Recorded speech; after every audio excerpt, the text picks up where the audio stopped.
बिस्मिल्लाहिर्रहमानिर्रहीम। अस्सलाम वालेकुम। आज की वीडियो में हम दो टॉपिक्स पर बात करेंगे। नंबर वन, क्या हुआवे पर पाबंदी लगाकर अमेरिका अपने सुपर पावर का जो स्टेटस है उसको बरकरार रख सकता है। नंबर टू, कि अमेरिका, चीन और रशिया कौन सा ऐसा हथियार है जिसको वो हासिल करना चाहते हैं। तो सबसे पहले बात करते हैं पहले पॉइंट की कि क्या हुआवे पर बैन लगाकर अमेरिका अपना जो सुपर पावर का स्टेटस है उसको बरकरार रख सकता है। अगर हम अमेरिकन व्यू पॉइंट को देखें तो अमेरिकन इस कंपनी पे स्पाइंग का इल्ज़ाम लगाती है, जासूसी का इल्ज़ाम लगाती है कि ये डायरेक्ट चाइना की जो कम्युनिस्ट पार्टी है ये उनकी तरफ से जासूसी करती है। इसी वजह से अमेरिका ने हुआवे पर बैन लगाया हुआ है। अब इस पॉइंट को समझने के लिए कि क्या ये बैन वाकई अमेरिका के लिए फ़ायदेमंद होगा, इसको समझने के लिए हम हिस्ट्री में जाएंगे और देखेंगे कि कौन से दो मौक़े पर अमेरिका ने मुख्तलिफ़ ममालिक पर पाबंदियाँ लगाईं और वही पाबंदियाँ उनके ख़िलाफ़ बैक फायर कर गईं। जो पहला मौका देखने को मिला वो 1941 में वर्ल्ड वार 2 के मौके पर मिला, जब अमेरिका ने जर्मनी पे पाबंदी लगाई कि वो बॉल बेयरिंग्स इंपोर्ट ना करे स्विट्ज़रलैंड और स्वीडन से।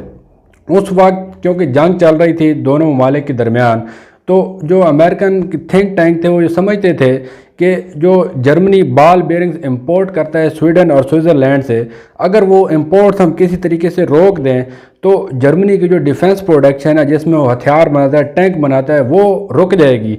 और जब वो रुक जाएगी तो जर्मनी हमारे खिलाफ लड़ नहीं सकेगा। इसी सिलसिले की एक कड़ी ये थी कि अमेरिका ने जर्मनी के एक शहर पर बमबारी की, और बमबारी का मकसद ये था कि जहाँ पे डिफेंस प्रोडक्शन हो रही है उसको हम ख़त्म कर दें। लेकिन इसका नतीजा क्या निकला कि सिर्फ 30% जो नुकसान था वो जर्मनी को हुआ, और जो अमेरिका का नुकसान है उसके 20 जो बम्बर थे वो उस वक्त लास्ट हो गए, वो मिले ही नहीं उस अटैक के बाद। तो जर्मनी इस अटैक से ख़बरदार हो गया। उसने क्या किया, जो अपनी प्रोडक्शन थी डिफेंस की वो उसने मुख्तलिफ़ शहरों में फैला दी, ताकि अब जो एयर अटैक करना है उसको समझ ही ना लगे कि डिफेंस प्रोडक्शन कहाँ कहाँ पे हो रही है। तो इसी सिलसिले में अमेरिका ने स्विट्ज़रलैंड और स्वीडन को भी काफ़ी प्रेशराइज़ किया कि आप जो अपनी इंपोर्ट्स बॉल बेयरिंग की करते हैं जर्मनी को, वो आप ना करें। लेकिन बहुत कम इंपोर्ट्स जारी रही। 1944 तक जर्मनी ने क्या किया कि स्वीडन और स्विट्ज़रलैंड के साथ जो अपनी इंपोर्ट्स थी उनको नॉर्मलाइज़ कर लिया, और जो डिफेंस प्रोडक्शन वो कर रहा था वो उसको एक अगले मरहले पे ले गया, मतलब पहले से उसने बढ़ा दी। तो ये वो पहली पाबंदी थी जो कि बैक फायर अमेरिका पे कर गई। नंबर टू, कि वर्ल्ड वार 2 में जैसे आपको पता है कि जापान भी एक फ्रीक था और अमेरिका के ख़िलाफ़ लड़ रहा था, तो अमेरिका ने 1941 में ये फ़ैसला किया कि हम जापान पर पाबंदियाँ लगाएंगे, सैंक्शन लगाएंगे कि वो ऑयल इंपोर्ट ना करे। उस वक्त जापान टोटली डिपेंड करता था इंपोर्टेड ऑयल पे, उनकी इकानमी, उनकी मिलिट्री सारी इंपोर्टेड ऑयल पे चल रही थी। तो ऐसा नहीं था कि जापान ऐसे अमेरिका की इस मूव से वो ख़बरदार नहीं था, उसको सब पता था। तो अब जापान ने ये सोचा कि अगर इंपोर्ट ऑयल बंद हो गया तो वो तो बिल्कुल घुटनों पर बैठ जाएंगे। तो उन्होंने क्या किया कि उन्होंने साउथ ईस्ट एशिया की तरफ अपनी मिलिट्री को भेजा कि हम इधर जो ऑयल के रिजर्व हैं इनको हासिल करेंगे।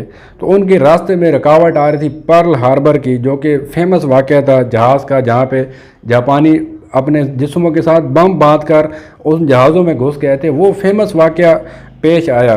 तो वो दूसरा मौका था जब अमेरिका की जो पाबंदियाँ वो बैक फायर कर गई। तो अब पॉइंट वो कि हुआवे पर जो उन्होंने पाबंदियाँ लगाई हैं कि हम इनको बैन करते हैं अमेरिका में, तो क्या वाकई इससे हुआवे का नुकसान होगा या क्या वाकई इससे अमेरिका को फ़ायदा उठा पाएगा। कल परसों आपने एक खबर सुनी होगी कि हुआवे ने जो अपनी इन्वेस्टमेंट थी जो उन्होंने अमेरिका में कर रखी थी, वो उन्होंने फ़ैसला किया है कि वो रशिया में जाके इनको दोबारा करेंगे इन इन्वेस्टमेंट को। अब इससे होगा क्या कि एक तो जो फॉरेन डायरेक्ट इन्वेस्टमेंट अमेरिका में जा रही थी वो फ़ौरन से चली जाएगी रशिया के पास। इसी तरीके से जो रिसर्च वहाँ पे हो रही थी अमेरिका में, वो बजाय अमेरिका में होने के वो रशिया में आ जाएगी।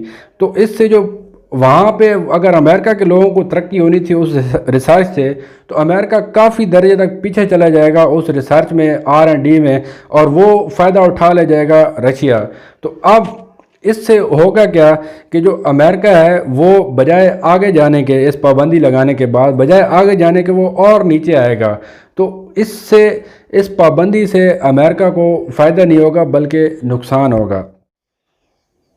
اب بات کرتے ہیں دوسرے پوائنٹ کی کہ رشیا، امریکہ اور چین کون سا ایسا ہتھیار ہے جس کو کافی عرصے سے وہ بنانے کی کوشش کر رہے ہیں اور اس پر انہوں نے کافی پیسہ لگایا ہے۔ وہ ہتھیار ہے ہائپر سپر سونک جہاز۔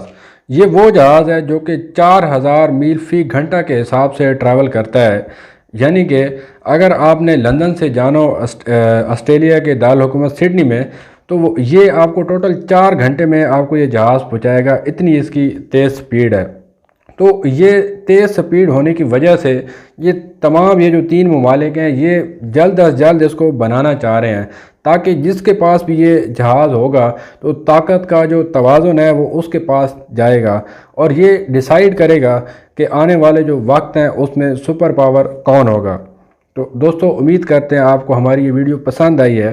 اگر آپ کو ہماری یہ ویڈیو پسند آئی ہے تو آپ سبسکرائب کریں ہمارے چینل بول کے جیو کو، لائک کریں، شیئر کریں اور کامنٹ سیکشن میں اپنی رائے کا اظہار ضرور کریں۔ شکریہ۔